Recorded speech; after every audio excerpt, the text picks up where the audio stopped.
औज़ुबिल्लाहि बिस्मिल्लाहिर्रहमानिर्रहीम। अस्सलाम वालेकुम दोस्तों, आज पंजाब के बारे में बात करेंगे। पंजाब में राजा रणजीत सिंह की हुकूमत की उस टाइम पे एक मसला पेश आया था मुसलमानों और सिखों का, वो बात करेंगे। राजा रणजीत सिंह, जिसको लाइन ऑफ पंजाबी कहा जाता है, पंजाब का बादशाह, पंजाब का शेर। हाल ही में हमारी गवर्नमेंट ने राजा रणजीत सिंह का एक मुजस्मा बना के शाही किले लाहौर में नस्ब भी किया है, उसको लगाया है। चौरी सरबंस का इफ्तिताह भी किया था, जो गवर्नर पंजाब है इस टाइम में पंजाब का।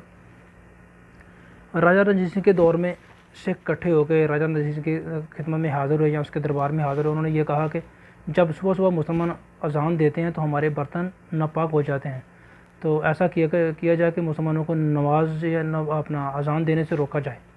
जब ये बात हुई तो राजा रणजीत सिंह एक जंगजू इंसान था, लड़ाका इंसान था, जैसे लड़ने भिड़ने वाला आदमी था, दलेर आदमी था, इसीलिए उसको लाइन ऑफ पंजाब कहते हैं। तो उसने देखा सिखों की तरफ, उनका ठीक है मैं ये करता हूँ। उसने तमाम जो सिख आए थे उनकी लिस्ट बना ली, उनका नाम लिख लिया। उनका कि इनके नाम लिख लो, उनको ये दे कह दो, अपने सिपाहियों और वज़ीरों को ये आर्डर किया कि इनको ये कह दो कि अब सुबह सुबह अजान मुसलमान नहीं देंगे, आज से मैं कह देता हूँ, आर्डर कर देता हूँ। लेकिन अब मुसलमानों के घर जाएँ, सुबह सुबह उनकी दस्तक दें, जब नमाज का टाइम होता है, फजर का टाइम होता है, तो उनकी दस्तक दें, उनको दरवाज़ा खटकाएं, उनको बोलो कि नमाज का टाइम हो गया। क्योंकि उस टाइम तो घड़ी का कोई टाइम नहीं था, घड़ी का कंसेप्ट नहीं था, अपना टाइम का कोई कंसेप्ट नहीं है कि सुबह 6 बजे 3 बजे अजान हो गई। लेकिन एक टाइम था, जो मौलवी था वो अजान देता था। लेकिन सिखों को जब ये सुना तो सिख अब बजाय मुसलमानों को रोकने के, उनको खुद परेशानी उनके गले में पड़ गई कि यहाँ पर क्या किया जाए।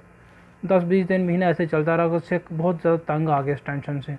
और तमाम सिखों ने फिर मशवरा किया कि आया कि हम दोबारा फिर राजा के पास जाते हैं, कोई हल निकलता है। उन्होंने राजा के पास गए और आगे उसके दरबार में जाके हाथ जोड़ के खड़े हो गए।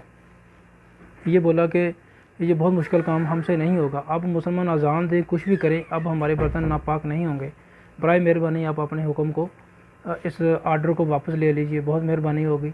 तो ये मेरा आज का वीडियो था, छोटा सा। अगर आपको अच्छा लगे लाइक करें, सब्सक्राइब करें और शेयर करें, मेहरबानी होगी। और कमेंट बॉक्स में कमेंट भी करें। Thank you. अल्लाह हाफ़िज़।